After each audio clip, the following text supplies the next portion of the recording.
ساری دنیا کے برعکس جاپانی دگنی محنت کیوں کر رہے ہیں؟ طویل گھنٹوں تک کام کرنا جاپان میں باقاعدہ طرز زندگی بن چکا ہے۔ اکثر اوقات اس کی وجہ سے اموات بھی ہوئی ہیں۔ کام کی زیادتی کی وجہ سے موت کے لیے جاپانی زبان میں کاروشی کی اصطلاح استعمال کی جاتی ہے۔ جاپان میں لوگ غیر معمولی طور پر زیادہ کام کیوں کر رہے ہیں اور اس مسئلے کا حل کیسے ممکن ہے؟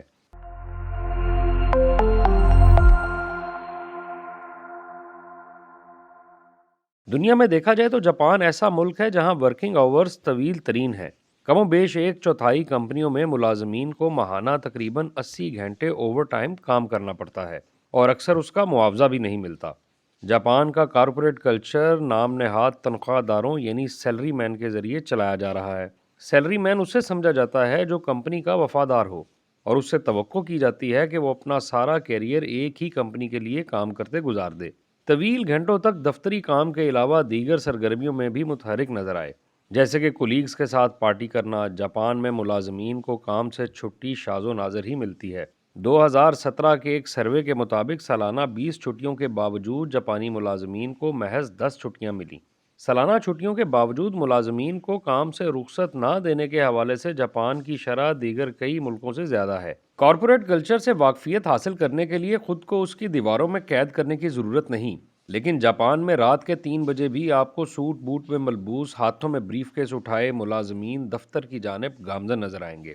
جاپانیوں کے ورک ایتھکس کو اس معاشی کرشمے سے جوڑا جاتا ہے جس کے نتیجے میں یہ ملک ایٹم بم کی تباہی کے باوجود 50 کی دہائی میں ڈرامائی طور پر دنیا کی دوسری بڑی معیشت بن کر ابھرا۔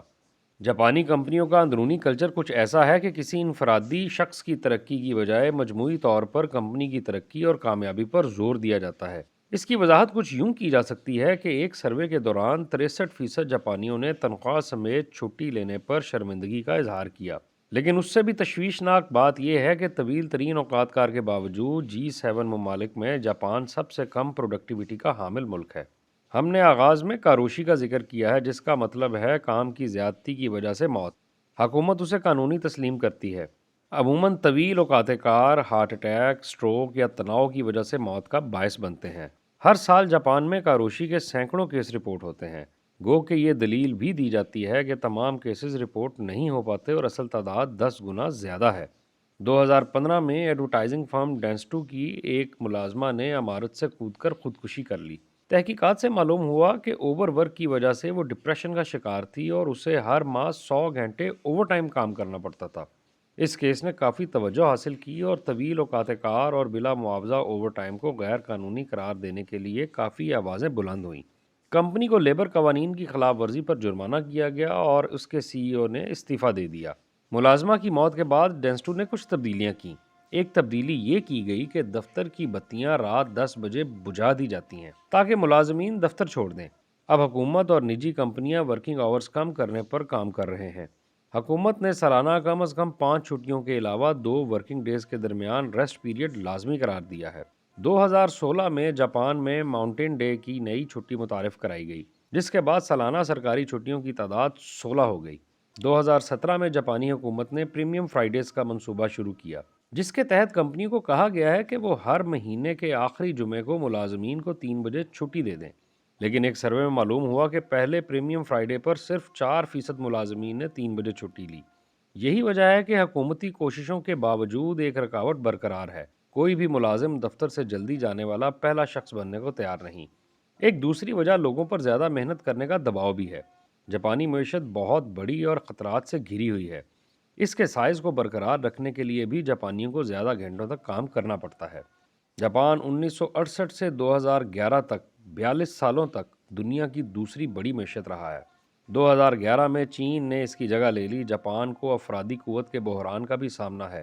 یہاں بوڑھوں کی تعداد تیزی سے بڑھ رہی ہے جبکہ شرح پیدائش کم ہو رہی ہے، جس کا مطلب ہے کہ جاپان کی مجموعی آبادی کم ہو رہی ہے، جو آئندہ 50 سالوں میں 1/3 رہ جائے گی۔ 2015 میں جاپان کی آبادی 12 کروڑ 70 لاکھ تھی، جو 2065 میں 8 کروڑ 80 لاکھ رہ جائے گی۔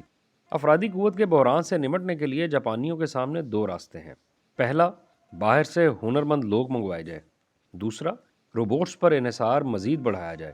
لیکن غیر ملکیوں کو قبول کرنے کی جانب جاپان کا رجحان کم ہی رہا ہے۔ دیگر مضبوط معاشی قوتوں کے مقابلے میں جاپان میں غیر ملکی ورکرز کی تعداد بالکل تھوڑی ہے۔ یہاں صرف 1.6% غیر ملکی ورکرز کام کرتے ہیں، جبکہ جرمنی میں یہ شرح 9.3% ہے۔ لیکن جاپان یہ خلا روبوٹس کی مدد سے پر کر رہا ہے۔ مہمان نوازی کی صنعت سے لے کر مینوفیکچرنگ انڈسٹری تک روبوٹس استعمال کیے جا رہے ہیں۔ گو کہ ٹیکنالوجی کسی قدر توازن پیدا کر سکتی ہے، لیکن جاپان کا افرادی قوت کا مسئلہ پھر بھی برقرار رہے گا اور اس کی معیشت کے لیے خطرات پیدا کر سکتا ہے۔